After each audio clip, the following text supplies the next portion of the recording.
नमस्कार, राधे राधे दोस्तों। एक बार फिर से आप सभी का स्वागत है आपके अपने चैनल राजलक्ष्मी पर। तो आज मैं आपके सामने पेश करूंगी श्रावण मास महात्म्य के 9वें अध्याय की कथा। पिछले वीडियो में हमने जाना था श्रावण मास के 8वें अध्याय की कथा, जिसमें हमने जाना था श्रावण मास में किए जाने वाले बुद्ध गुरु व्रत का वर्णन। तो चलिए शुरू करते हैं। श्रावण मास महात्म्य 9वें अध्याय में हम जानेंगे शुक्रवार जीवंत की व्रत की कथा। ईश्वर बोले, हे सनत कुमार, इसके बाद अब मैं शुक्रवार व्रत का आख्यान कहूंगा, जिसे सुनकर मनुष्य संपूर्ण आपदा से मुक्त हो जाता है। लोग इससे संबंधित एक प्राचीन इतिहास का वर्णन करते हैं। पांडव वंश में उत्पन्न एक सुशील नामक राजा था। अत्याधिक प्रसन्न करने पर भी उसे पुत्र प्राप्ति नहीं हो सकी। उसकी सर्वगुण संपन्न सुकेशी नामक भार्या थी। जब उसे संतान न हुई तब वह बड़ी चिंता में पड़ गई। तब स्त्री स्वभाव के कारण अति साहस युक्त मन वाली उसने मासिक धर्म के समय प्रत्येक महीने में वस्त्र के टुकड़ों को अपने उदर में पर बांधकर उदर को बड़ा बना लिया और अपनी प्रसूता का अनुकरण करने वाली किसी अन्य गर्भिणी स्त्री को ढूंढने लगी। भावी देव योग से उसके पुरोहित की पत्नी गर्भिणी थी। तब कपट करने वाली राजा की पत्नी ने किसी प्रसव कराने वाले को इस कार्य में लगा दिया और उसे एकांत में बहुत धन देकर वह रानी चली गई। उसके बाद रानी को गर्भिणी जानकर राजा ने उसका पुंसवन और अनवलोभन संस्कार किया। 8वां महीना हो जाने पर सीमांतु अन्नयन संस्कार के समय राजा अत्यंत हर्षित हुए। इसके बाद उस पुरोहित पत्नी का प्रसव काल सुनकर वह रानी भी उसी के समान सभी प्रसव संबंधी चेष्टाएं करने लगी। पुरोहित की पत्नी चूंकि पहली बार गर्भवती थी, अतः प्रसूता कार्य के प्रति वह अनभिज्ञ थी और केवल प्रसव कराने वाली दाई के ही कहने में स्थित थी। तब उस दाई ने पुरोहित की पत्नी के साथ छल करते हुए उसके नेत्रों पर पट्टी बांध दी और प्रसव के समय उसके पैदा हुए पुत्र को किसी के हाथ से रानी के पास पहुंचा दिया। इस बात को कोई भी नहीं जान सका। उसके बाद रानी ने उस पुत्र को लेकर यह घोषित कर दिया कि मुझे पुत्र रत्न की प्राप्ति हुई है। इन सब के बाद दाई ने पुरोहित की पत्नी के आंखों की पट्टी खोल दी। दाई अपने साथ मांस का एक पिंड लाई थी और उसने वह उसे दे दिया। फिर उसने उसके सामने आश्चर्य तथा दुख प्रकट करने लगी कि यह कैसे अनष्ट हो गया और कहने लगी कि अपने पुरोहित पति से इसकी शांति जरूर करवा लेना। कहने लगी कि संतान नहीं हुई कोई बात नहीं, पर तुम जीवित हो यह अच्छी बात है। इस पर पुरोहित पत्नी को अपने प्रसव के स्पर्श चिंतन से बहुत संदेह हुआ। ईश्वर बोले, राजा ने पुत्र जन्म का समाचार सुन जात कर्म का संस्कार कराया और ब्राह्मणों को हाथी घोड़े तथा रथ आदि प्रदान किए। राजा ने कारागार में पड़े सभी कैदियों को प्रसन्नता पूर्वक मुक्त करा दिया। उसके बाद राजा ने सूतक के अंत में नाम कर्म तथा अन्य सभी संस्कार किए। उन्होंने पुत्र का नाम प्रियव्रत रखा। हे सनत कुमार, श्रावण मास में आने पर पुरोहित की पत्नी ने शुक्रवार के दिन भक्ति पूर्वक देवी जीवंतिका का पूजन किया।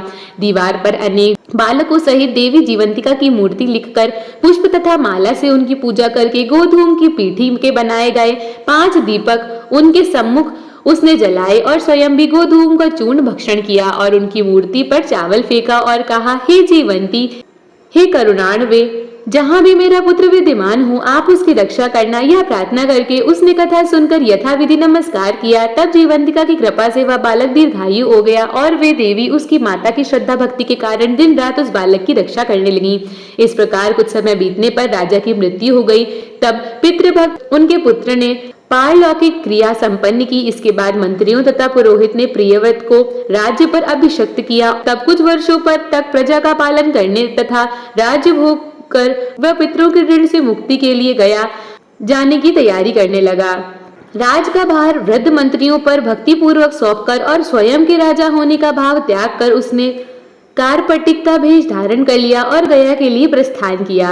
मार्ग में किसी नगर में किसी गृहस्थ के घर में उन्होंने निवास किया। उस समय एक गृहस्थ की पत्नी को प्रसव हुआ था। इससे पहले षष्ठी देवी ने उसके 5 पुत्रों को उत्पन्न होने के 5वें दिन मार दिया था। यह राजा भी उस समय 5वें दिन ही वहां गया हुआ था।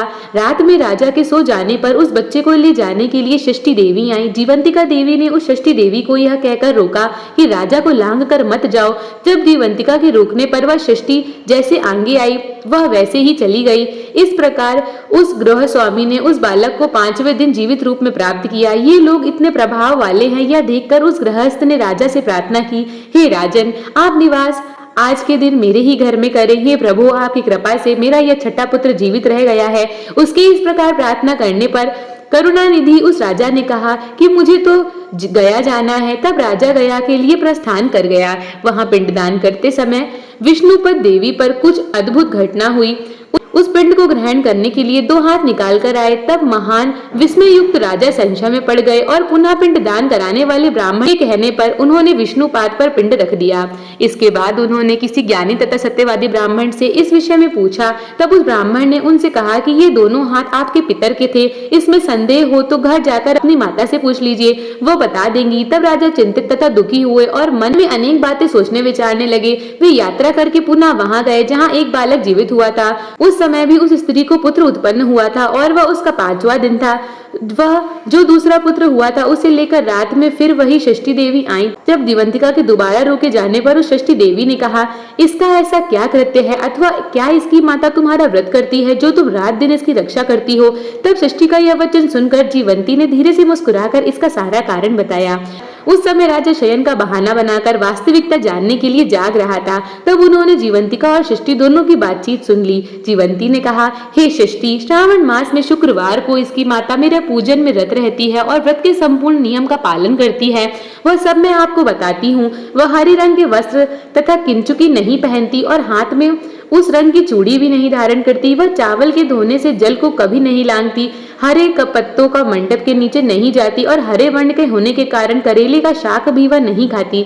यह सब वह मेरी प्रसन्नता के लिए करती है, अतः मैं उसके पुत्र को किसी को मारने नहीं दूंगी। यह सब सुनकर राजा प्रियव्रत अपने नगर को चले गए। उनके देश के सभी नागरिक स्वागत के लिए आए। तब राजा ने अपनी माता से पूछा, हे माता, क्या तुम जीवंतिका देवी का व्रत करती हो? इस पर उसने कहा कि मैं तो इस व्रत को जानती भी नहीं हूँ। इसके बाद राजा ने गया यात्रा का समुचित फल प्राप्त करने के लिए ब्राह्मणों तथा सुवासिनी स्त्रियों को भोजन कराने की इच्छा से उन्हें आमंत्रित किया और व्रत की परीक्षा लेने के लिए सुवासिनियों को वस्त्र, किंचुकी तथा कंकड़ भेजकर कहलाया कि आप सभी को भोजन के लिए राजभवन में आना है। तब पुरोहित की पत्नी ने दूत से कहा कि मैं हरे रंग की कोई वस्तु कभी ग्रहण नहीं करती हूँ। राजा के पास आकर दूत ने उसके द्वारा कही गई बात राजा को बता दी। तब राजा ने उसके लिए सभी रक्तवर्ण के शुभ परिधान भेजे। वह सब धारण करके वह पुरोहित पत्नी भी राजभवन में आई। राजा के पूर्वी द्वार पर चावलों के धोने का जल पड़ा देखकर वह वहां हरे रंग का मंडप देखकर वह दूसरे द्वार से गई। तब राजा ने पुरोहित की पत्नी को प्रणाम करके इस नियम का संपूर्ण कारण पूछा। इस पर उसने इसका कारण शुक्रवार का व्रत बताया। उस प्रियव्रत को देखकर उसके दोनों स्तनों में से बहुत दूध निकलने लगा। दोनों वक्ष स्थलों ने उस राजा को दुग्ध की धाराओं से पूर्ण रूप से सिंचित कर दिया। तब गया में विष्णुपदी पर निकले दोनों हाथों जीवंतिका तथा षष्ठी दोनों देवियों के वार्तालाप तथा पुरोहित पत्नी के स्तनों से दूध निकलने के द्वारा राजा को विश्वास हो गया कि मैं इसी का पुत्र हूँ। इसके बाद पालन पोषण करने वाली माता के पास जाकर विनम्रता पूर्वक उन्होंने कहा, हे माता, डरो मत, मेरे जन्म का वृतांत सत्य सत्य बता दो। यह सुनकर सुंदर केशों वाली रानी ने सब कुछ सच सच बता दिया और तब प्रसन्न होकर उन्होंने जन्म देने वाली अपने माता पिता को नमस्कार किया और संपत्ति से वृद्धि को प्राप्त कराया। वे दोनों भी परम आनंदित हुए। एक दिन राजा प्रियव्रत ने रात में देवी जीवंती से प्रार्थना की, हे जीवंती, मेरे पिता तो ये हैं, तो फिर गया में वो दोनों हाथ कैसे निकल आए थे? तो देवी ने स्वप्न में आकर संशय का नाश करने वाला वाक्य कहा, हे प्रियव्रत, मैंने तुम्हें विश्वास दिलाने के लिए ही यह माया की थी, इसमें संदेह नहीं है।